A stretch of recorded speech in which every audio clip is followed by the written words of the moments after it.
बिस्मिल्लाहिर्रहमानिर्रहीम। अस्सलाम वालेकुम। कैसे हैं प्यारे बच्चे? ठीक हैं, खुश हैं? बच्चे, आज जो हमने टॉपिक डिस्कस करना है वो है क्लास 9 से। हमारे टॉपिक का नेम है बेटा ब्रांचेस ऑफ केमिस्ट्री का एक छोटा सा पार्ट जिसका नाम है biochemistry.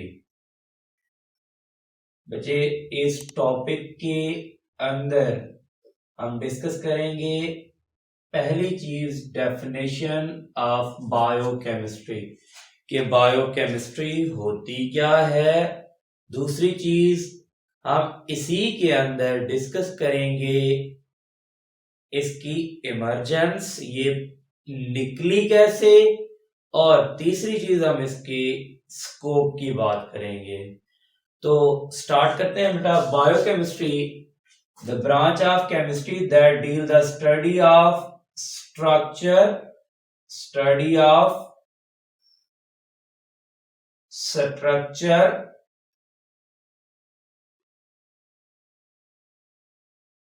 composition,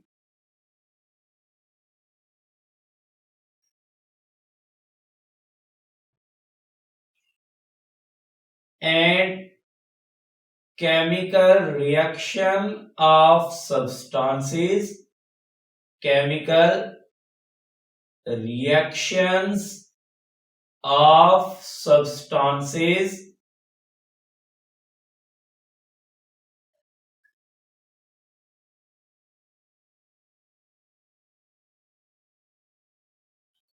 in the living organism,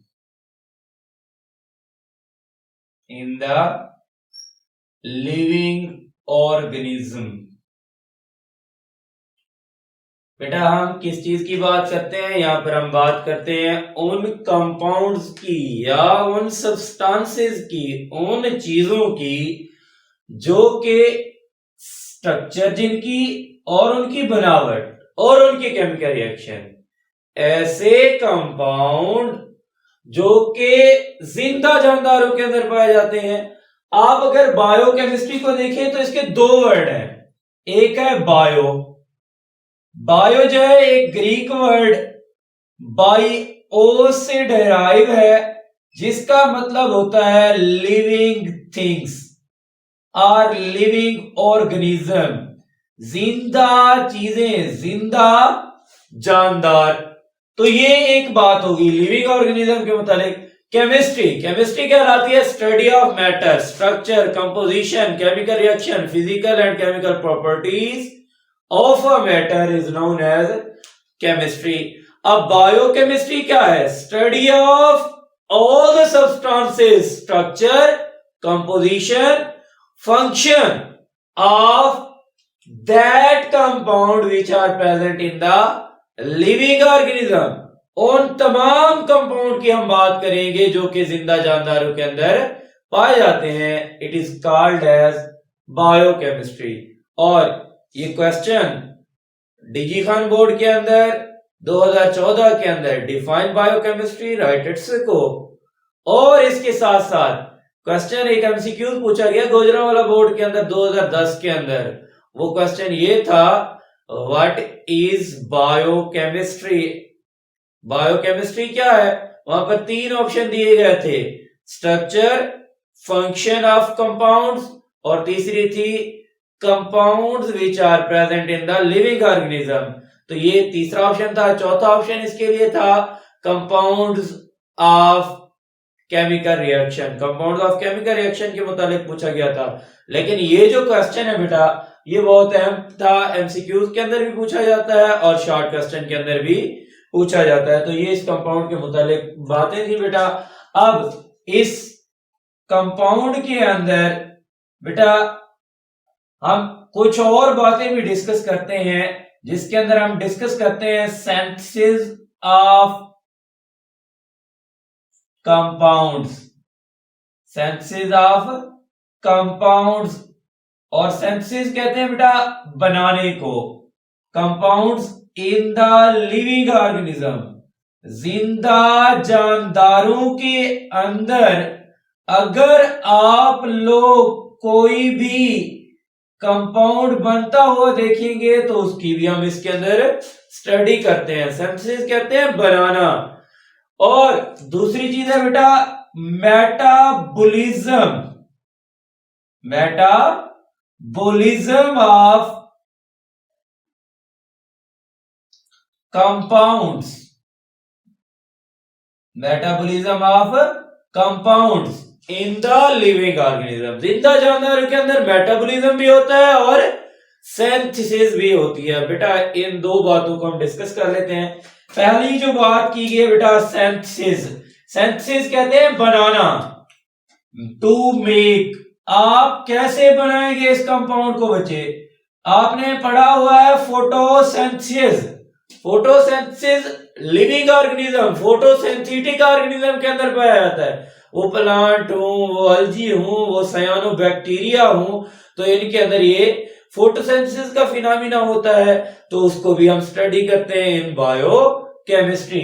और दूसरी चीज है बेटा मेटाबॉलिज्म ऑफ अ कंपाउंड। ये मेटाबॉलिज्म ऑफ अ कंपाउंड कौन सी चीज है बेटा? Metabolism of a compound is means the process in which larger molecule form or broken down known as metabolism।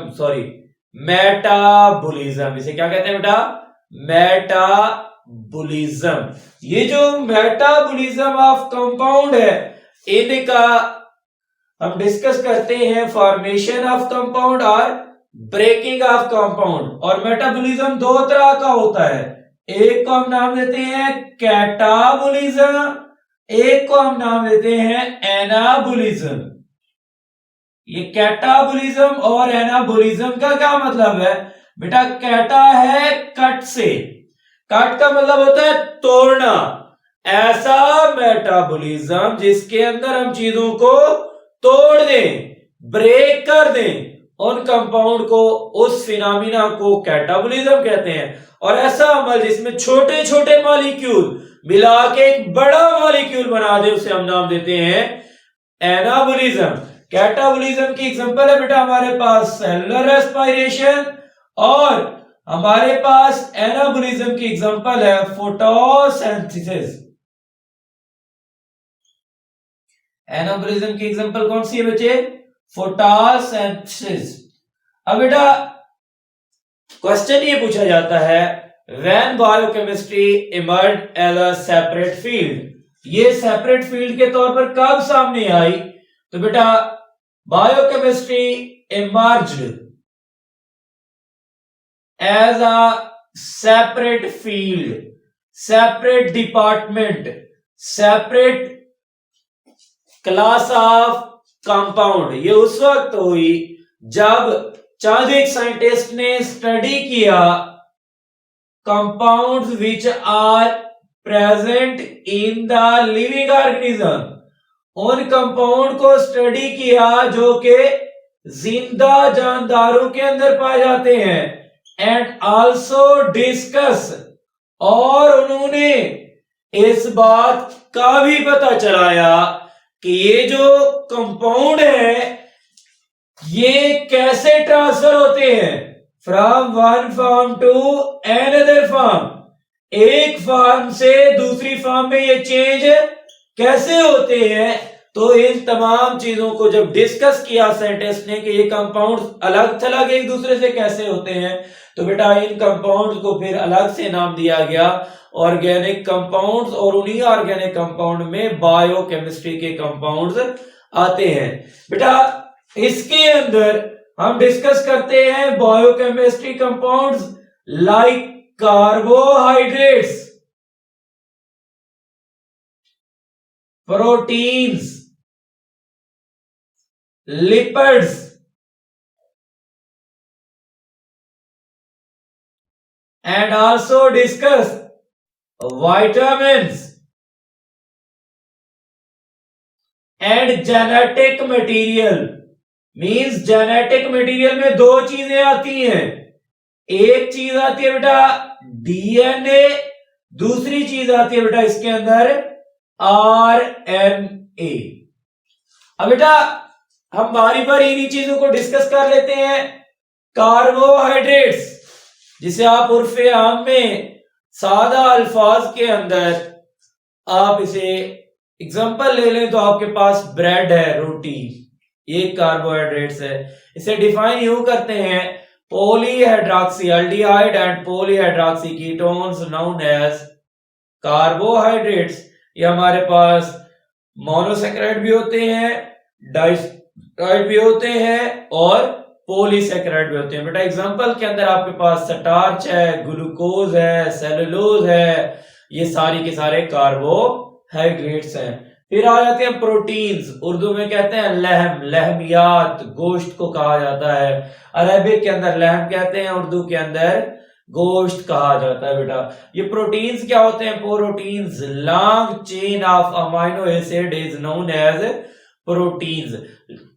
Amino acid की एक बड़ी चेन बन जाए तो उस चीज को हम नाम देते हैं प्रोटीन्स। फिर आ जाते हैं बेटा लिपिड्स। लिपिड्स क्या होते हैं बेटा? ये हमारे पास ग्लाइसिलोज और उसके साथ कार्बोक्सिलिक एसिड अगर मिल जाए तो हमारे पास कंपाउंड बनते हैं जिन्हें हम फैट्स या ऑयल का नाम देते हैं और वो लिपिड्स होते हैं। विटामिन्स क्या होते हैं? These are mineral compounds which are essential for growth of living organism known as vitamins. और जेनेटिक मटेरियल क्या होता है बेटा? ये जेनेटिक मटेरियल ऐसा मटेरियल होता है जो कि इंफॉर्मेशन को कोड्स की सूरत में इकट्ठा भी करता है और उसे एक्सप्लेन भी करता है। इसमें दो तरह के genetic material, basic genetic material DNA आता है, डीऑक्सीराइबोन्यूक्लिक एसिड, और इसके साथ आरएनए आता है, राइबोन्यूक्लिक एसिड। डीएनए हमारा वो जीनियाती मादा है जिसके ऊपर तमाम किस्म की इंफॉर्मेशन मौजूद होती है कि इस जानदार का नाम क्या होगा और ये जानदार आगे करेगा क्या और इसकी डेथ कब होगी, ये डीएनए के ऊपर कोड की जाती है। आरएनए क्या होता है? इससे प्रोटीन का काम लिया जाता है, प्रोटीन बनवाने का काम लिया जाता है। अब हम बात कर लेते हैं बेटा स्कोप ऑफ बायोकेमिस्ट्री। इसका स्कोप कहां तक है? It is applicable in the medicine. ये किस में एप्लीकेबल होती है बेटा? मेडिसिन के अंदर। It is also involve in food sciences, ये फूड साइंसेज के अंदर भी इन्वॉल्व होती है। It is also involve in genetics, और ये जेनेटिक्स के अंदर भी पाई जाती है। जेनेटिक्स को भी एक्सप्लेन करती है, मेडिसिन को भी एक्सप्लेन करती है और फूड साइंस को भी एक्सप्लेन करती है। और सबसे बड़ी चीज बेटा, ये लिविंग कंपाउंड, लिविंग ऑर्गेनिजम्स के अंदर पाए जाने वाले जितने भी कंपाउंड्स हैं उन तमाम को स्टडी करने के लिए भी हेल्पफुल साबित होती है।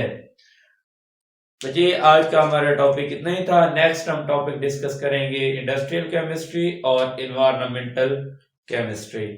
बच्चे अगर आप में से कोई भी बच्चा कोटदू और उसके इर्द गिर्द में रहता है तो वो विजिट कर सकता है आलाज यूनिक साइंस एकेडमी, नज़द नूरे वाला फाटक, कोटदू, आलाज साइंस सेकेंडरी स्कूल के अंदर। सेकेंड टाइम एकेडमी है।